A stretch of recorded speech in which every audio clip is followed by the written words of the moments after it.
So next is water equivalent. तो it is defined as the mass of water in gram. ये ध्यान रखना, इसकी ऐसा यूनिट कभी कभी पूछ ली जाती है। तो ये वाटर इक्विवेलेंट क्या है, मास ऑफ वाटर इन ग्राम। तो इसकी ऐसा यूनिट जो होनी है वो क्या होनी है, ऐसा यूनिट वाटर इक्विवेलेंट की डेफिनेशन में छुपी हुई है। क्या है इसकी यूनिट, सॉरी ऐसा यूनिट बोल रहा हूँ, यूनिट क्या है इसकी, जो वाटर जो मेजर करते हो हम इसको, वाटर इक्विवेलेंट को किस में मेजर करते हैं, ध्यान रखना वाटर ग्राम। इक्विवेलेंट करते हैं ग्राम में, ठीक है।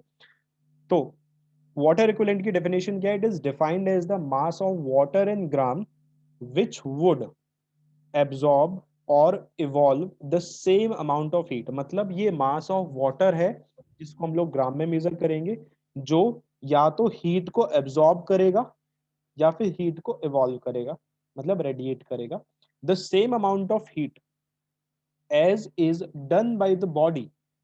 जितनी, मतलब ये मास ऑफ वाटर होगा ग्राम में जो same amount of heat absorb करेगा या फिर same amount of heat evolve करेगा। अब सवाल आता है किसके जितनी same amount of heat evolve करेगा या एब्जॉर्ब करेगा, जितनी कौन कर रही है, as is done by the body in rising और falling through the same range of temperature. मतलब क्या है, अगर मान लो 15 डिग्री सेल्सियस से किसी बॉडी को आपको 16 डिग्री सेल्सियस पर पहुंचाना है, उसका टेम्परेचर बढ़ाना है, तो हीट क्या करोगे, वो बॉडी हीट एब्जॉर्ब करेगी कि इवॉल्व करेगी, 15 से 16 पे पहुंचाने तो हीट को क्या करेगी, एब्जॉर्ब। हीट को एब्जॉर्ब करेगी, हीट को क्या करेगी, हीट को वो बॉडी एब्जॉर्ब करेगी। तो ठीक है, अब 16 से वापस 15 पे लाना है, तो वो हीट को निकालेगी ना, मतलब हीट को क्या करेगी, वो इवॉल्व करेगी, evolve. Yes, sir. That is yes sir. Radiate करेगी हीट को, तब जाके वो फॉल करेगी 15 डिग्री सेल्सियस पे वापस। तो यहाँ पर क्या हुआ, मैंने क्या बोला, हीट एब्जॉर्ब करेगी टेम्परेचर को बढ़ाने के लिए, मतलब राइज करने के लिए, और वापस डिक्रीज करने के लिए हीट को इवॉल्व करेगी, दैट इज फॉल कराएगी टेम्परेचर को। तो इस प्रोसेस में वो कुछ ना कुछ हीट एब्जॉर्ब करेगी बॉडी और कुछ ना कुछ हीट क्या करेगी, इवॉल्व। अगर ऐसा ही है तो जितना अमाउंट ऑफ हीट, मतलब वो मास ऑफ वाटर, वो मास ऑफ वाटर जो सेम अमाउंट ऑफ हीट लेगा, मैंने क्या बोला, हीट कैसी रहनी चाहिए, ध्यान रखना, हीट कैसी रहनी चाहिए, same. Same amount of heat. तो वो मास ऑफ वाटर जो एब्जॉर्ब करेगा सेम अमाउंट ऑफ हीट या इवॉल्व करेगा, बट किसके जितनी, सवाल आता है किसके जितनी, भाई उसके जितनी, जितनी कोई बॉडी हीट एब्जॉर्ब कर रही है, अगर उसको क्या करना है, टेम्परेचर क्या कराना है उसको, अगर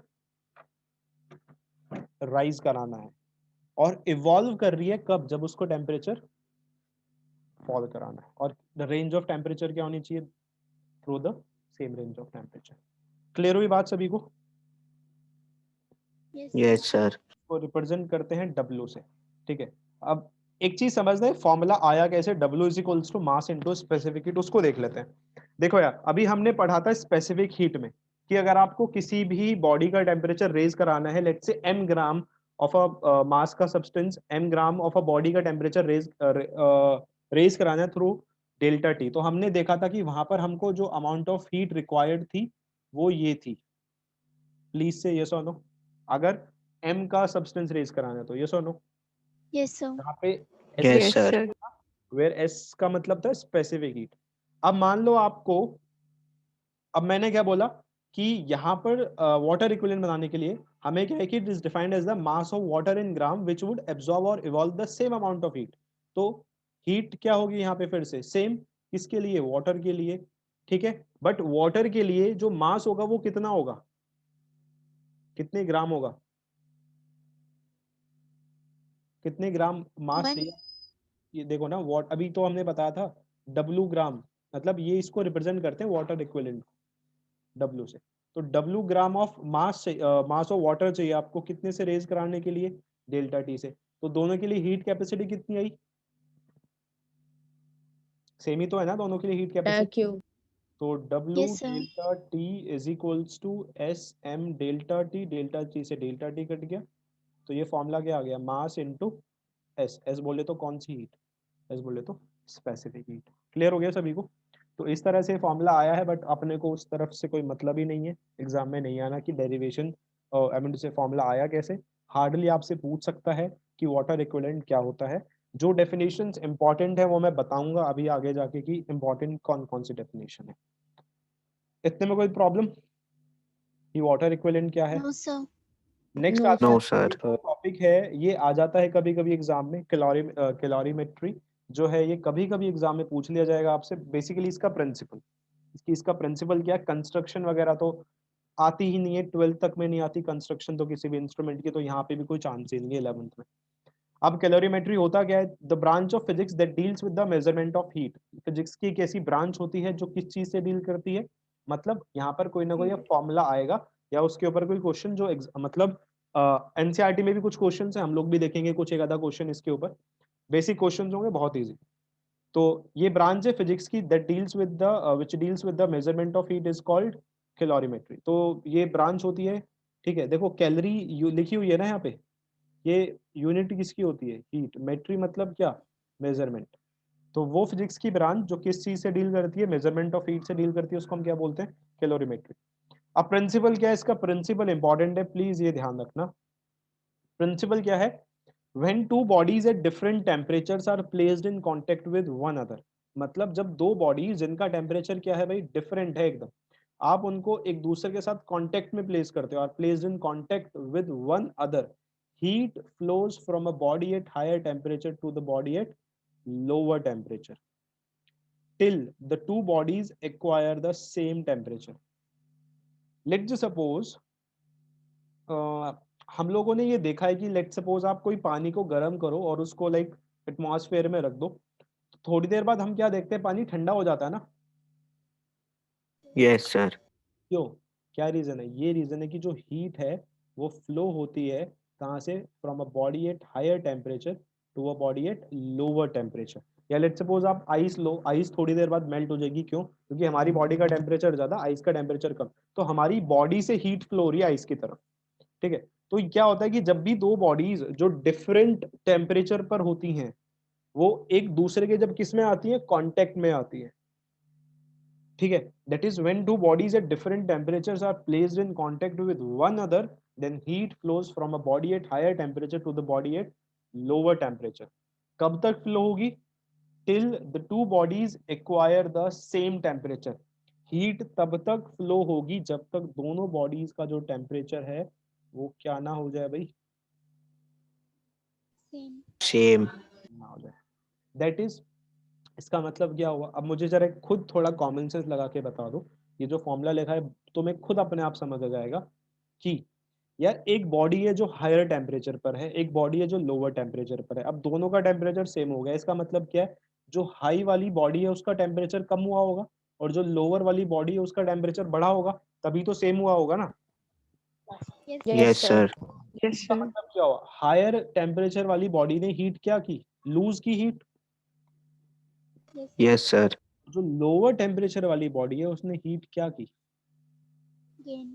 गेन। जैसे हमारे हाथ में वो आइस होती है तो आइस हीट गेन करती है, हम लोगों से हमारी बॉडी से हीट लॉस होती है हल्की सी, तभी तो हमें फील होता है कि ये आइस है, ठीक है। तभी तो पता चलता है कि ये आइस है, दैट इज उसके पास उतनी हीट एनर्जी नहीं है, ठीक है। तो वही चीज है कि प्रिंसिपल ध्यान रखना इंपॉर्टेंट है। Principle, when two bodies at different temperatures are placed in contact with one another, जब दो बॉडीज जो डिफरेंट टेम्परेचर पर होंगी, जब आप उनको एक दूसरे के साथ कांटेक्ट में लाओगे या रखोगे, तो जो हीट है वो हमेशा हायर टेम्परेचर से लोअर उस बॉडी की तरफ फ्लो होगी जो बॉडी लोअर टेम्परेचर पर। और कब तक फ्लो होगी?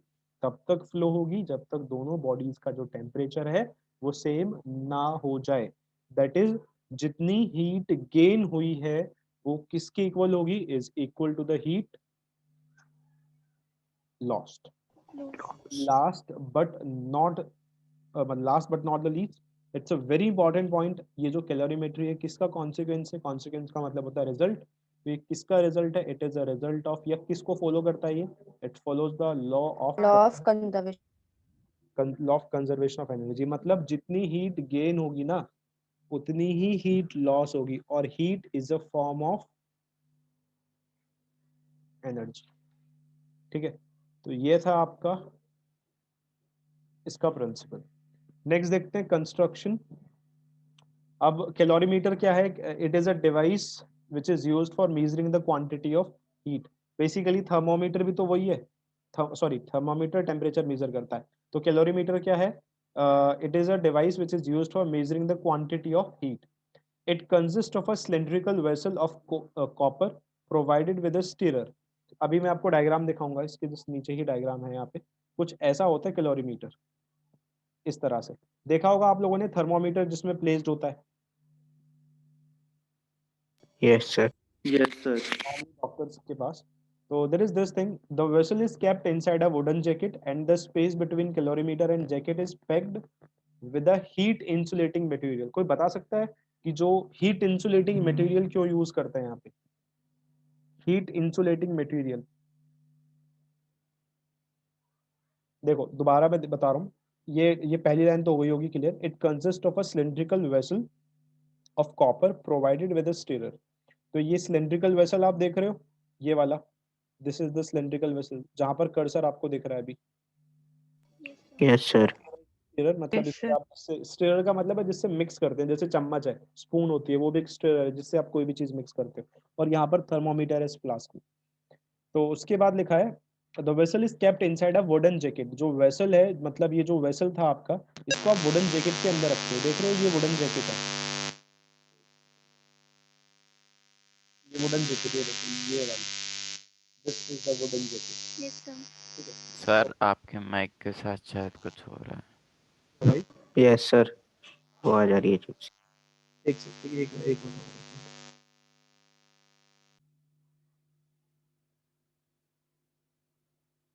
ठीक है, the vessel is kept inside a wooden jacket and the space between calorimeter and jacket is packed with a heat insulating material like glass, would etcetera.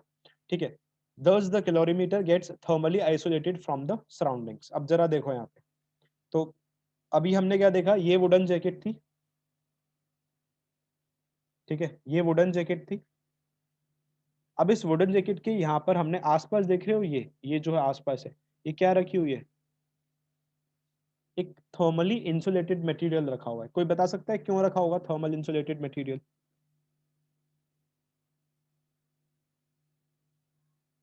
Heat बाहर ना निकले उसकी। बहुत सही।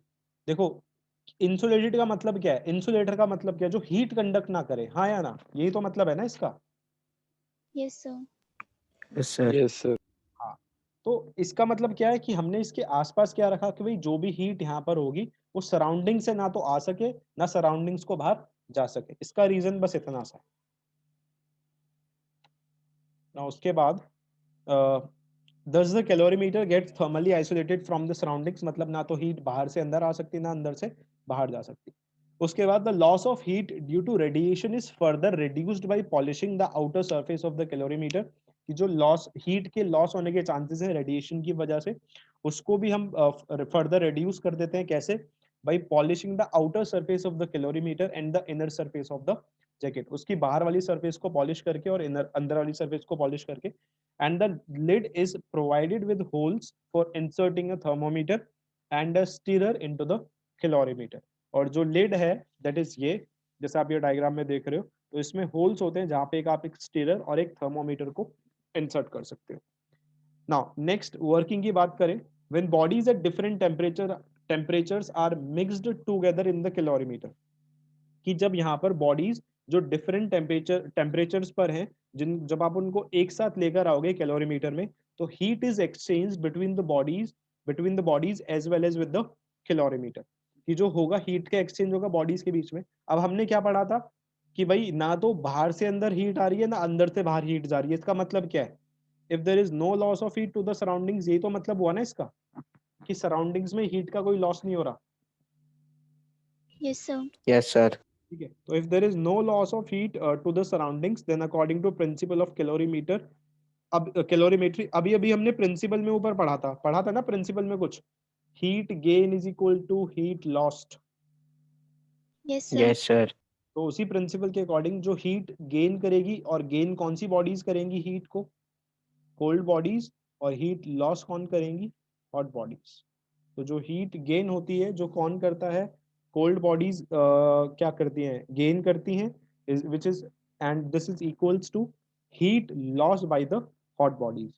और इस इक्वेशन को हम लोग यूज करते हैं किस लिए, ध्यान रखना, and this equation can be used to determine the specific heat and latent heat of different substances. ये लेटेंट हीट क्या होती है हम नेक्स्ट क्लास में पढ़ेंगे, ठीक है। वैसे आती होगी, आप लोगों को पता होगा, latent heat of vaporization, latent heat of fusion, पता है ये सब चीज तो, vaporisation, yes sir.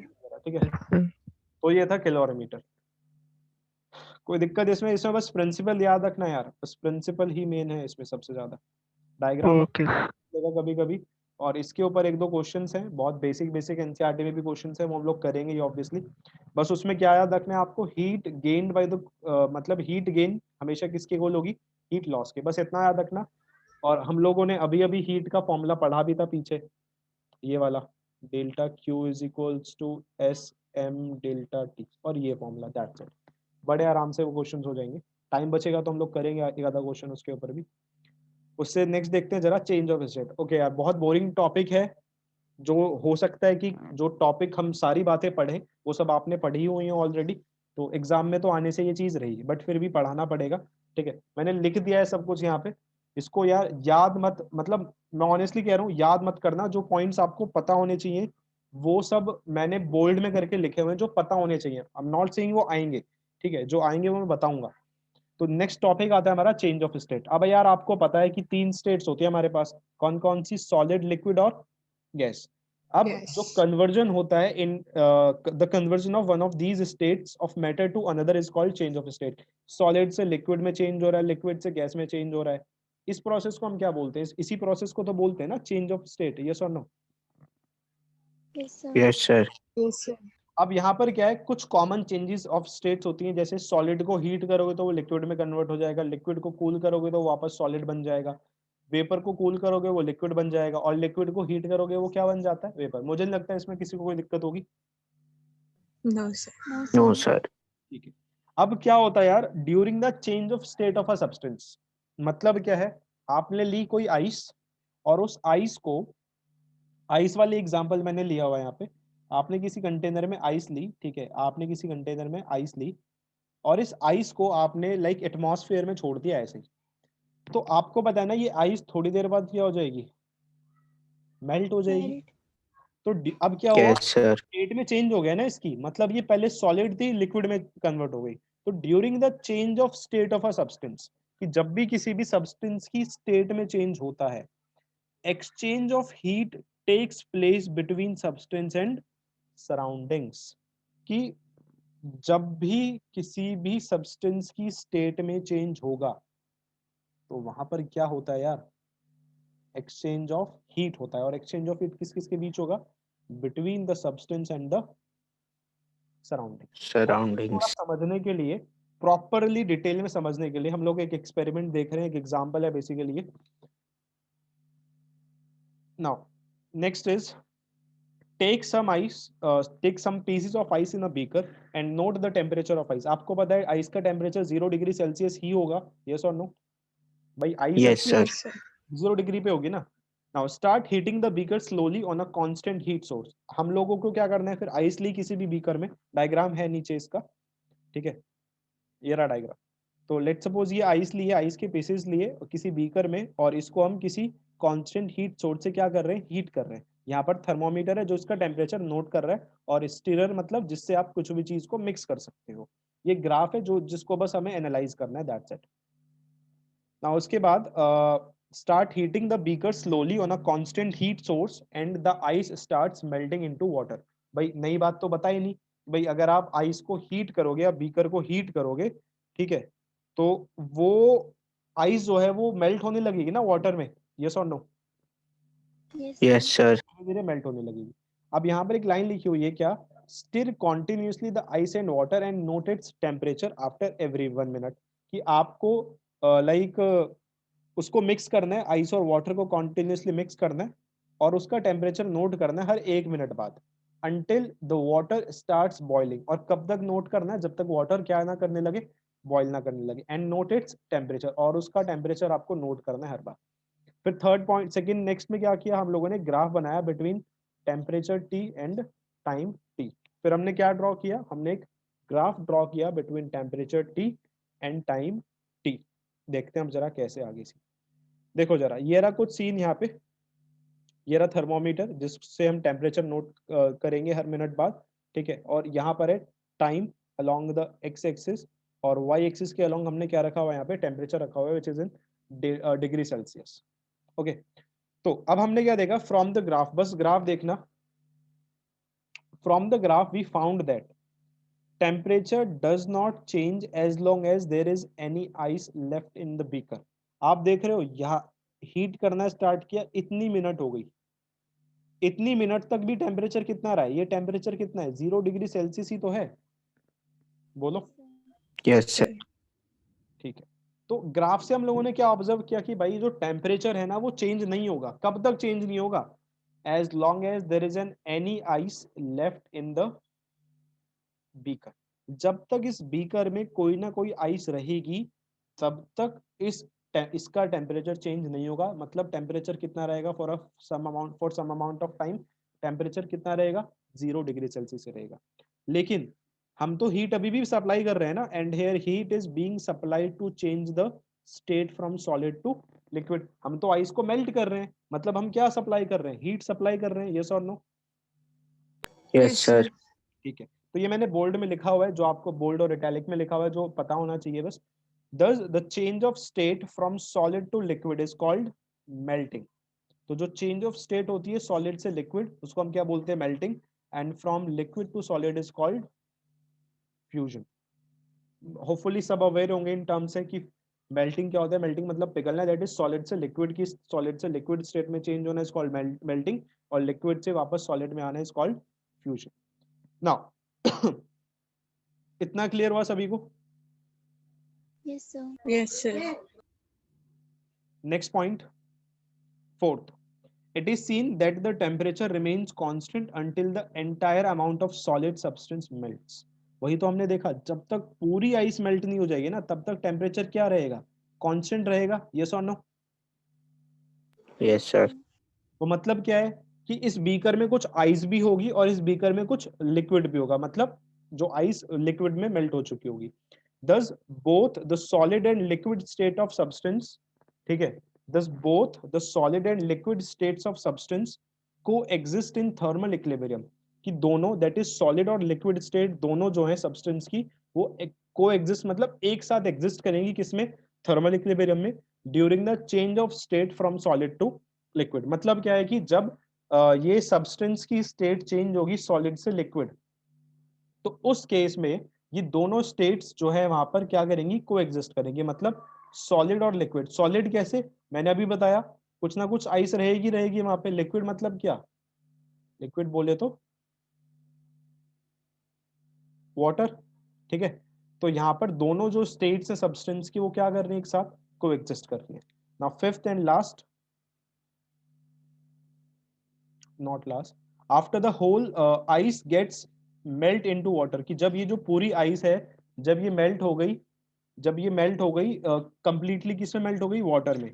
And as we continuously heating the beaker, और हम बीकर को कॉन्टिन्यूसली हीट कर रहे हैं, we note that the temperature begins to increase till it reaches 100 degree Celsius. अब जरा ग्राफ देखो, तो जब ये आइस पूरी मेल्ट हो गई लिक्विड में, तो हमने क्या देखा कि जब ये आइस मेल्ट हो गई तो टेम्परेचर बढ़ने लगा ना, देख रहे हो, टेम्परेचर क्या होने लगा, बढ़ने लगा। और कहाँ तक बढ़ा, जब तक ये टेम्परेचर कितना नहीं हो गया, Boiling. मतलब ये कौन सी स्टेट में पहुंच गया, अब कन्वर्ट होके पूरा आइस पूरी पिघल गई, और कौन से स्टेट में पहुंच गया अब ये, लिक्विड वाली state। Liquid. Liquid. उसके बाद the heat supplied is now being used to change the state, और जो अब आप इसको हीट करोगे तो अब वो लिक्विड से किस में कन्वर्ट हो जाएगा, फिर देख रहे हो ना, लिक्विड से अगली स्टेट कौन सी आ रही है, वेपर आएगी, Vapor. ठीक है। तो the change of state from liquid to vapour is called vaporization. Last point, it is noted that the temperature remains constant until the entire amount of liquid is converted into vapor। अब देखो, जैसा भी हमने यहाँ पर देखा था ice के केस में, कि जब तक पूरी आइस मेल्ट नहीं हो गई थी लिक्विड में, सॉरी हाँ लिक्विड में, तब तक टेम्परेचर सेम रहा था, यस और no? Yes, sir. Yes, sir. फिर से यहाँ पर सेम चीज होगी, यहाँ पर भी यही देखा गया कि जब तक पूरा लिक्विड वेपर में कन्वर्ट नहीं हो गया ना, तब तक टेम्परेचर क्या रहा, देख रहे हो, टेम्परेचर क्या रहा, पूरा टेम्परेचर कांस्टेंट रहा। तो thus अब इसमें क्या है, thus both the liquid and vapor states of substance coexist in thermal equilibrium, मतलब टेम्परेचर सेम है, उस सेम टेम्परेचर पर ही आपको थर्मल लिक्विड स्टेट भी मिल रही है सब्सटेंस की और वेपर स्टेट भी मिल रही है। होपफुली बात क्लियर हो चुकी होगी। कि दोबारा एक बार मैं मेन पॉइंट्स रिकॉल कर देता हूँ इससे। तो हमने यहाँ पर क्या देखा कि जब तक ये पूरी आइस मेल्ट नहीं हो गई तब तक टेम्परेचर में कोई इंक्रीमेंट नहीं हुआ, मतलब सॉलिड और लिक्विड दोनों स्टेट एग्जिस्ट कर रही है थर्मल इक्विलिब्रियम में। फिर ये टेम्परेचर बढ़ने लगा, 100 डिग्री पे पहुंचा क्योंकि लिक्विड में पूरा कन्वर्ट हो गया होगा। उसके बाद हमने यहाँ पर आके क्या देखा कि भाई यहाँ पर क्या हुआ, यहाँ पर ये हुआ कि ये जो लिक्विड था ये धीरे धीरे अब किस में कन्वर्ट होने लगा, वेपर में। तो इस स्टेट को हमने बोला, लिक्विड से वेपर में स्टेट होने को हमने बोला, चेंज होने को बोला वेपराइजेशन। तो सीन क्या था यहाँ पे कि यहाँ पे हमने देखा कि जब तक ये पूरा लिक्विड वेपर में कन्वर्ट नहीं हो जाएगा, इसका टेम्परेचर क्या रहेगा, सेम रहेगा। यस और no? Yes, sir. Yes, sir. ठीक है। तो मतलब क्या है, लिक्विड और वेपर दोनों स्टेट्स क्या कर रही है, यहाँ पर कोएग्जिस्ट कर रही है। तो इसको, ये था आपका चेंज ऑफ स्टेट का ऊपर। अब यहाँ से कुछ हम पॉइंट्स निकालते हैं, ठीक है, मेल्टिंग पॉइंट की डेफिनेशन निकालते हैं। तो the temperature at which solid and liquid state of substance coexist in thermal equilibrium with each other is called melting point. कि वो टेम्परेचर, जिस टेम्परेचर पे सॉलिड और लिक्विड जो स्टेट है सब्सटेंस की वो कोएग्जिस्ट करेंगे, उसको मेल्टिंग पॉइंट बोलते हैं। बॉइलिंग पॉइंट में द टेम्परेचर एट विच, अभी तो बताया लिक्विड और वेपर एक साथ एग्जिस्ट कर रहे हैं, यस और no? Yes, sir. The Yes, sir. temperature at which liquid and vapor states of a substance coexist in thermal equilibrium with each other is called melting point। उस point को melting point बोलते हैं। बात करें sublimation की, ये important आप consider कर सकते हो इसको। Some substances on being heated, कुछ ऐसे substances होते हैं जिनको आप हीट करते हो, pass on being heated pass from solid state to liquid state directly। मतलब वो सॉलिड से डायरेक्टली किस में कन्वर्ट हो जाते हैं, लिक्विड स्टेट में कन्वर्ट हो जाते हैं। तो द प्रोसेस, एक सेकेंड, ये सॉलिड टू लिक्विड स्टेट नहीं होगा, सॉलिड टू लिक्विड नहीं होगा, एक मिनट रुको। सॉलिड टू गैस होता है सब्लिमेशन। हाँ हाँ, सॉलिड टू गैस है ये सॉरी, ये गलती से लिख दिया, टू लिक्विड, ये इसको करेक्ट कर लेना please. So the process of transition of a substance from solid state to vapor state without passing through the liquid state is called sublimation। तो एक प्रोसेस होता है ट्रांजिशन का जिसमें कोई भी सब्सटेंस सॉलिड स्टेट से कौन सी स्टेट में कन्वर्ट हो जाता है, ये वेपर स्टेट में कन्वर्ट हो जाता है। इसको करेक्ट कर लेना, ठीक है, यहाँ पे गलती से लिक्विड लिख गया है। तो without passing through the liquid, मतलब सीधा वो सॉलिड से वेपर में कन्वर्ट हो रहा है, लिक्विड स्टेट से पास नहीं हो रहा, उसको हम क्या बोलते हैं, उसको हम बोलते हैं sublimation. And during sublimation process the solid and vapour states of substance coexist in thermal equilibrium with each other. और जब ये सब्लिमेशन वाला प्रोसेस होता है तो उस प्रोसेस में जो सॉलिड और वेपर स्टेट्स होती हैं सब्सटेंस की वो एक साथ कोएग्जिस्ट करती है। कोई दिक्कत इसमें किसी को? No, sir. No, sir. ठीक है, बस इतना ही रोकते हैं फिर। बाकी कल इसमें कुछ, अच्छा कल तो आप लोगों का टेस्ट है, कल 1:30 से आप दे सकते हो टेस्ट, 1:30 टू मैक्स 3:30, मतलब होगा तो 1.5 घंटे का, 1.5 से 2 घंटे के मैक्सिमम, या 1 hour 45 minutes मान के चलो, इतना मान के चलो मैक्सिमम।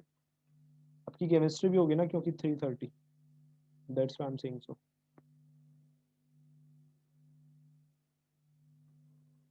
Yes, बोलो। sir. सर आज नहीं होती केमिस्ट्री?